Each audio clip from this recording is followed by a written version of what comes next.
انسانوں کے شفیق پروردگار اللہ رب العزت نے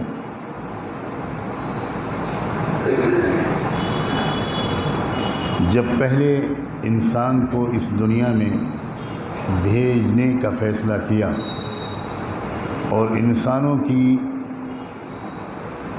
آبادی اس دنیا میں اس زمین پر رہے گی، اس کا فیصلہ فرمایا، تو اس پہلے انسان ہی کو سچائی کا اور حق کا علم دے کر بھیجا۔ یہ بات تو ہم سب جانتے ہیں کہ پہلے انسان حضرت آدم یہ پہلے انسان بھی تھے اور پہلے نبی یہ برحق بھی تھے۔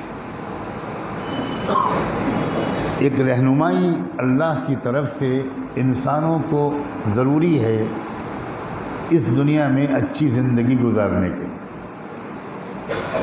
کیونکہ انسان کو جس رب نے بنایا ہے وہی رب جانتا ہے اور وہی بتا سکتا ہے کہ ایک کامیاب زندگی اے انسان تم اس دنیا میں کیسے گزارو۔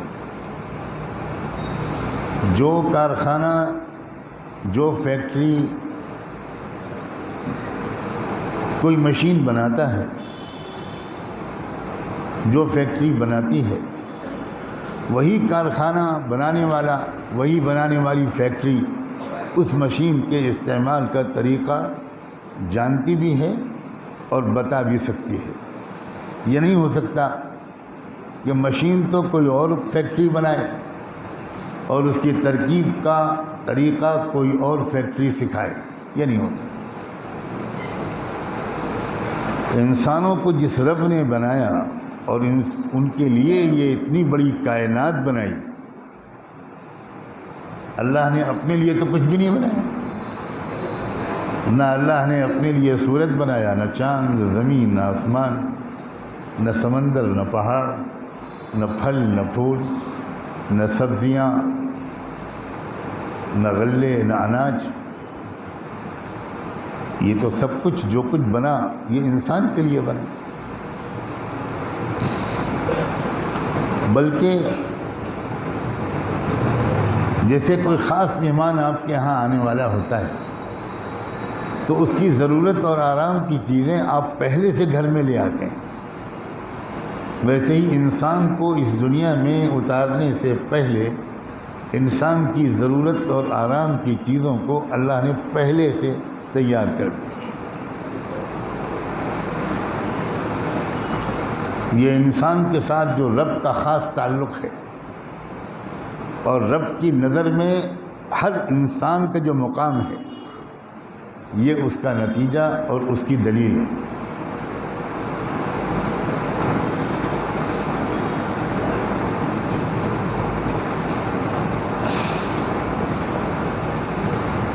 اور اللہ تعالیٰ چونکہ اس انسان کو بہت بڑے انعام دینے کا بھی فیصلہ کر چکا تھا، وہ انعام جس کا سلسلہ کبھی ختم نہیں ہوگا، وہ خوشیاں، وہ باغات، وہ جوانی جو کبھی ڈھلے گی نہیں، ہر وہ چیز جس کی انسان کے دل میں تمنا ہو سکتی ہے، اللہ نے پہلے سے طے کر لیا تھا کہ میں اس انسان کو ضرور دوں گا۔ مگر انسان کو اپنے ہاتھ کی کمائی سے جو ملتا ہے وہ اس کو بہت پسند آتا ہے۔ آپ میں سے جس کسی نے کبھی بھی کھانا پکایا ہوگا اور پہلی بار پکایا ہوگا تو گڑبڑ سڑبڑ ضرور ہوا ہوگا۔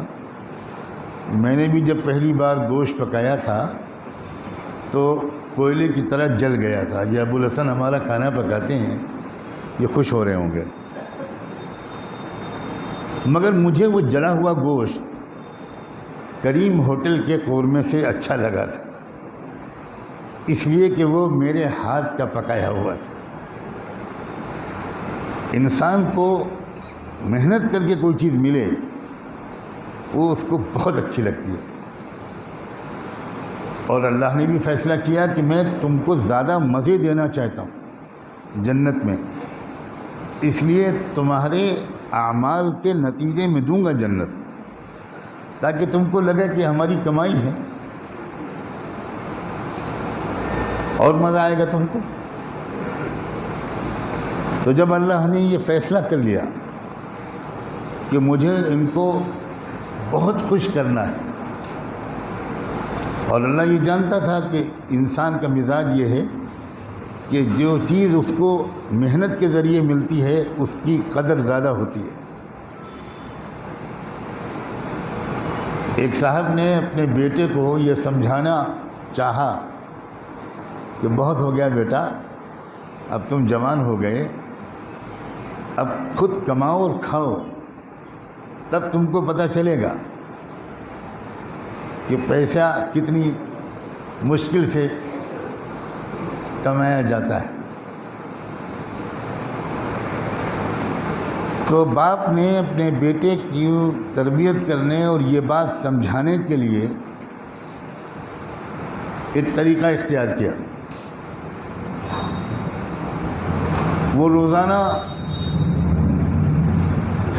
50 روپے کا نوٹ اس بیٹے کو دیتا تھا، وہ کہتا تھا بیٹا وہ جو سامنے کنواں ہے یہ 50 روپے کا نوٹ اس میں پھینکو۔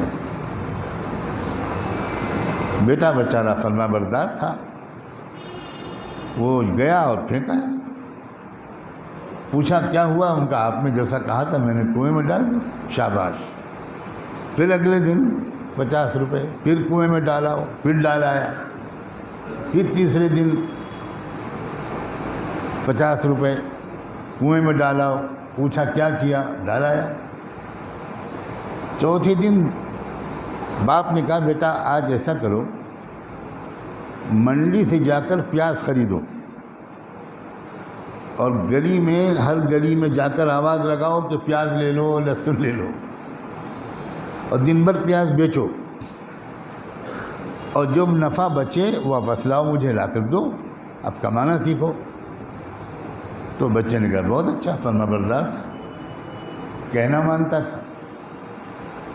اس نے ایسے ہی کیا، پیاز منڈی سے خریدی، دن بھر دھوپ میں گرمی میں، ادھر پولیس والے بگا رہے ہیں، ادھر یہ، دن بھر اس نے محنت کر کے پیاز بیچی، شام کو لا کر بڑی ایمانداری سے پیسے اپنے ابا کو دے دیے۔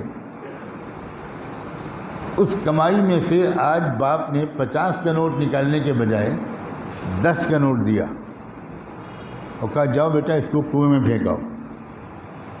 تو بیٹا وہیں پہ کھڑا رہا، جاؤ بیٹا جلدی جاؤ، دیر ہو جائے گی، اندھیرا ہو جائے گا۔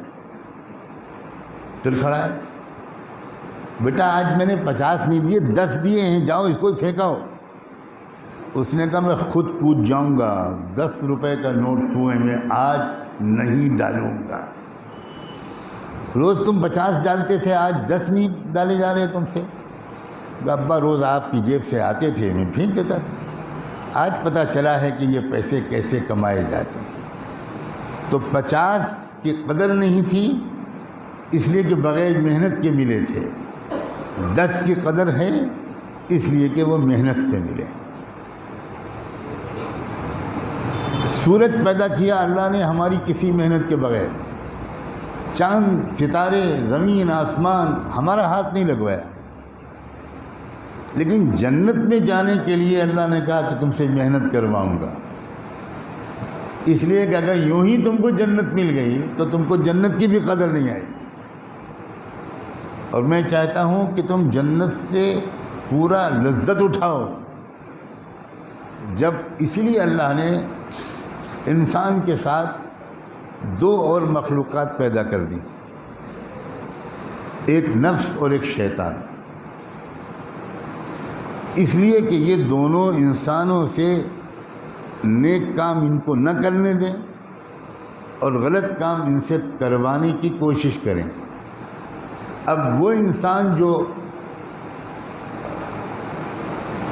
ان دونوں کا مقابلہ کرے، ذرا محنت کرے، ذرا نفس کو دبائے، ذرا سمجھداری کے ساتھ زندگی گزارے، غلط کاموں سے اپنے کو روکے رکھے،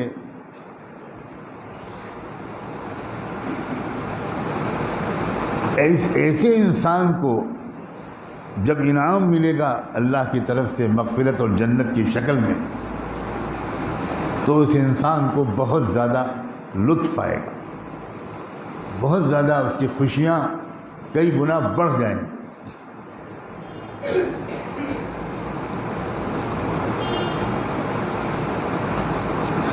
اسی لیے اللہ تعالیٰ نے ایک تو لائن رکھی، صحیح لائن جس کو ہم حق کہتے ہیں، حق، اور ایک لائن اس دنیا میں چلنے دی جس کو ہم باطل کہتے ہیں، جو غلط ہے، کفر کی لائن، شرک کی لائن، ظلم کی لائن، اس کو بھی اللہ نے دنیا میں چلنے دیا، اور اس کو چلانے کے لیے شیطان اور نفس دو طاقتوں کو مہلت دے دی، تم زور لگاؤ، تم زور لگاؤ انسانوں کو غلط راستے پر چلانے، اور بندوں سے، انسانوں سے کہا کہ اب تمہارا امتحان ہے، تم اگر ہم نے تم کو اتنی طاقت دی ہے، اتنا اختیار دیا ہے کہ تم اگر چاہو مضبوط ارادہ کر لو اور حق پر چلنے کے اسباب اختیار کر لو اور باطل سے بچنے کے تدبیریں کرتے رہو، تو میں تمہاری مدد کروں گا، دنیا بھر کے شیطان مل کر تم کو غلط راستے پر نہیں لا سکیں گے۔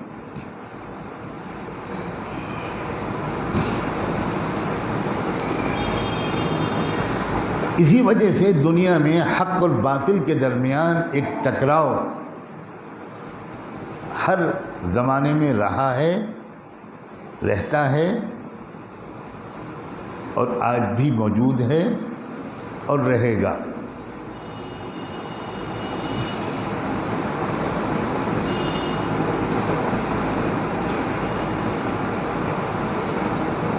مختلف زمانوں میں حق اور باطل کے درمیان اس ٹکراؤ کی ایک زبردست تاریخ ہے۔ ہر زمانے میں کچھ لوگ وہ ہوئے ہیں جنہوں نے اس بات کو سمجھا ہے، اور وہ حق اور باطل کے ٹکراؤ میں تماشائی نہیں بنے، بلکہ حق کے سپاہی بنے، حق کے مددگار بنے، حق کے داعی بنے، حق کو جاننے اور سمجھنے والے بنے، حق کا ساتھ دینے والے بنے، اپنی جان حق کی مدد کے لیے کھپانے اور قربان کرنے والے بنے، اللہ کا دیا ہوا مال کا ایک اچھا خاصا حصہ حق کی مدد کے لیے خرچ کرنے والے بنے، اپنا وقت، اپنی عقل، اپنی صلاحیت، اپنا ہنر، اس کو حق کی مدد کے لیے استعمال کرنے والے بنے۔ یہ ہیں سچے مومن۔ میں پھر دہراتا ہوں، یہ ہیں سچے مومن۔ اور ہر زمانے میں ایسے لوگ بھی بڑی تعداد میں ہوئے جو اپنے کو اہل حق کہتے تھے، حق والے اور حق پرست کہتے تھے، اپنے کو ایمان والے کہتے تھے، اپنے کو مسلمان کہتے تھے، لیکن وہ حق کی مدد کے لیے کبھی قربانی نہیں دیتے تھے۔ وہ چڑھتے سورج کے پجاری ہوتے تھے، حق کو غلبہ ہونے لگا، کہنے لگتے تھے ہم تمہارے ساتھ ہیں، انا معکم۔ حق پر ذرا حالات آ گئے اور باطل طاقتور ہونے لگا، اذا خلوا الى شیاطینہم قالوا انا معکم، تو وہ باطل اور شرک اور کفر اور ظلم کی طاقتوں کا ساتھ دیتے تھے۔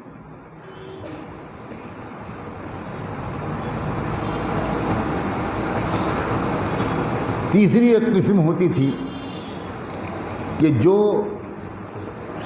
نہ حق کا ساتھ دیتی تھی نہ باطل کا ساتھ دیتی، تماشائی، خبریں سننا، حالات کو بس خالی پڑھنا، آپس میں تبصرے کرنا، نہ وہ کھلم کھلا باطل کے ساتھ ہیں نہ وہ کھلم کھلا حق کے ساتھ ہیں، کوئی قربانی نہیں دیتے، کوئی ہمت نہیں کرتے، ڈر، خوف، لالچ، یہ دو قسمیں جو ہیں یہ انہی سے جہنم بھری جائے گی۔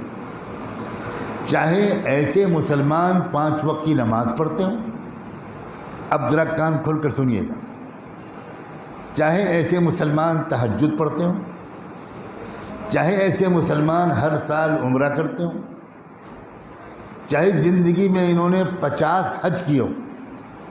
میں جمعے کے دن مسجد میں بیٹھ کر کہہ رہا ہوں سینکڑوں آیتوں اور ہزاروں حدیثوں کی روشنی میں کہ یہ والے مسلمان مشرکین اور کفار کے ساتھ جہنم کے سب سے نچلے درجے میں ہوں،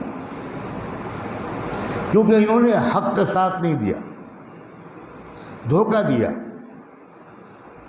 یہ بے وفا لوگ ہیں، یہ غدار لوگ ہیں، اور اس پر کوئی تعجب کی بات نہیں۔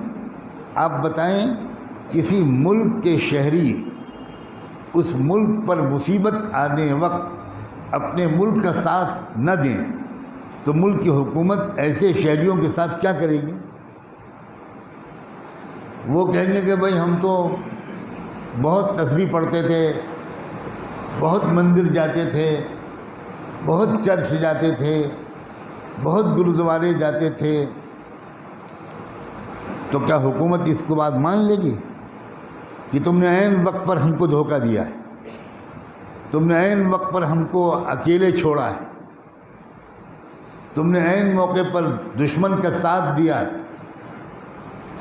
تم نے مخبری کی ہے، تم چند 100 روپے کی لالچ میں اپنے علاقے کے تھانے کے مخبر تھے، تم دلال تھے، تم ایجنٹ تھے۔ آج کون نہیں جانتا کہ ہمارے ملک کے ہر تھانے کے مخبروں میں 70% مسلمان ہیں؟ کون نہیں جانتا؟ اور میں 70% احتیاط سے کہہ رہا ہوں۔ مجھے بعض صوبوں کے اعلیٰ پولیس افسروں نے بتایا کہ مسلمانوں کے خلاف ساری شکایتیں ہمارے پاس جو پہنچتی ہیں اس میں 2% بھی غیر مسلم نہیں ہوتے، مخبر و دلال 98% مسلمان ہوتے ہیں۔